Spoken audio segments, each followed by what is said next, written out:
For 100,000 seabirds, the Bass Rock off the coast of North Berwick is the most significant place on Earth.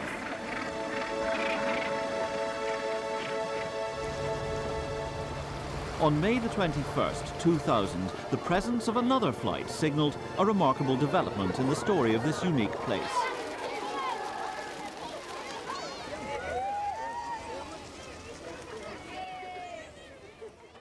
Prince Charles coming to open the centre, and that was a very exciting occasion.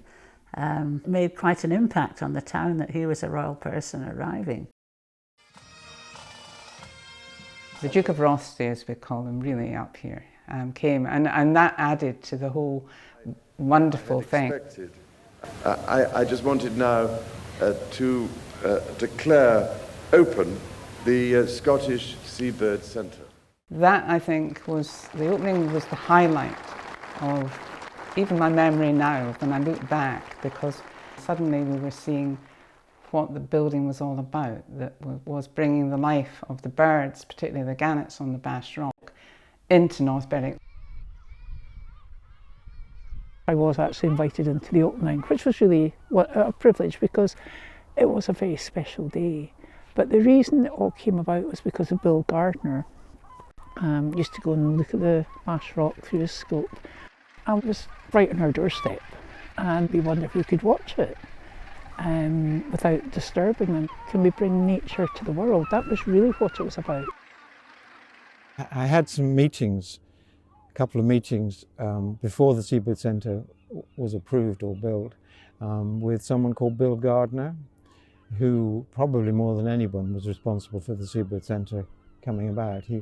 He had the vision, he also had the technical know-how, and it was his idea to pioneer the use of remotely controlled cameras on the islands so that people could sit in the centre and see the seabirds without causing any disturbance to them. It's actually seeing it happening in close-up which is so exciting, which was where the idea came from in the first place. Bill Gardner was the guy who had seen through his telescope what was happening on the rocks, and other people need to see this, and that's what's so fascinating about it. We were also incredibly fortunate because we had Brian Nelson, who was a trustee, but he was also our god and the gannet god. And Brian, it was that first winter, gave us a lecture on gannets and when they return, and had spent his honeymoon and his first early years there studying, and Brian became one of our trustees and one of our mentors at the Seabird Centre. My earliest memory of the Seabird Centre was coming up on holiday with my mother, and I arrived one day. She said, "We're going to the High Street." I said, "Oh, what for?" "Well, because they're going to build this Seabird Centre." "What?" "But we've got to raise money to help build it."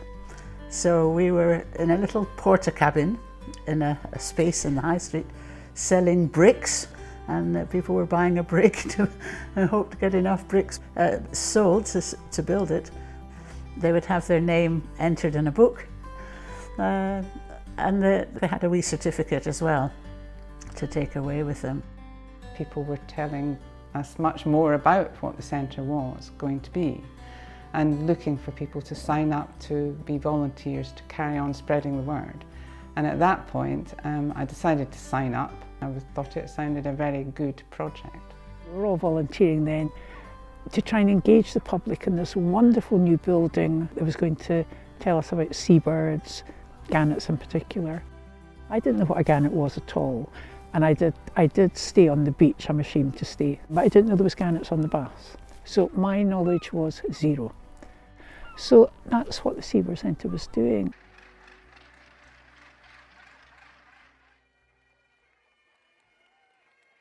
It was much more exciting for me 10 years later when the Queen came to celebrate the 10 years birthday, because by then had somehow become the chair. I'm not quite sure how that happened. I just suddenly was told that, well, we're going to have you as the next chair of the volunteer group.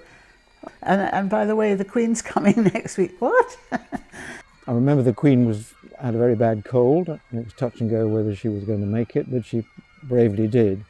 And I was lucky enough to be one of those who was presented to her and Prince Philip. In a sense, the Queen's visit was the whole community, the town. The children had time off school, they were out with flags. It was like going back in time, having the monarch visit North Berwick, and everyone felt part of it. The volunteers were extremely important.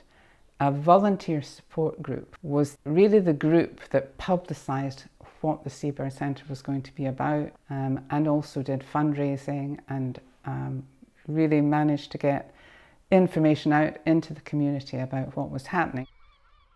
Right from the concept, I've been involved in fundraising, supporting it within the community, and we carry on that tradition. Anything really that the centre asks of us, we try and provide a volunteer or more than one volunteer for anything.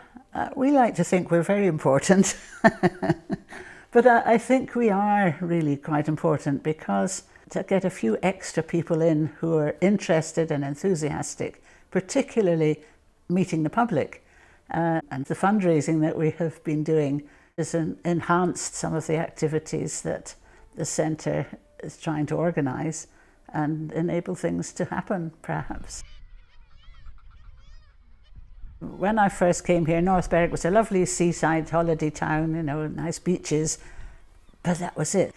And here, the Seabird Centre has so much to offer them in education terms, and looking at the birds that they can see flying around with the cameras is easy learning. I think from the very start when it was built, it attracted people down through the town. Because it's here, people walk through the town. See, it's a sort of central part to the town, down the harbour area. It's a tourist attraction, but as I say, way more than that.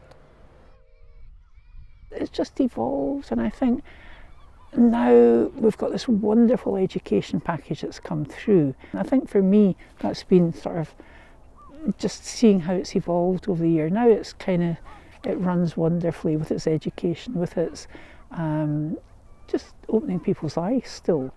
I think that the centre has moved on significantly from what was offered at the very beginning, which was just a way of looking at the birds that were on a distant island.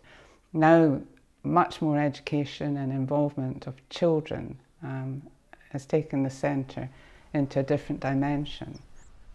Look, the centre is unique. Where else do you have this fantastic monument to seabirds, to our natural world?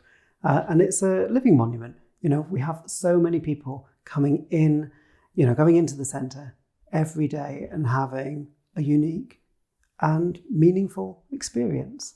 You can see its importance locally just with the involvement of so many volunteers, community groups, and so many visits from the local area. So you can see that role it plays as a hub.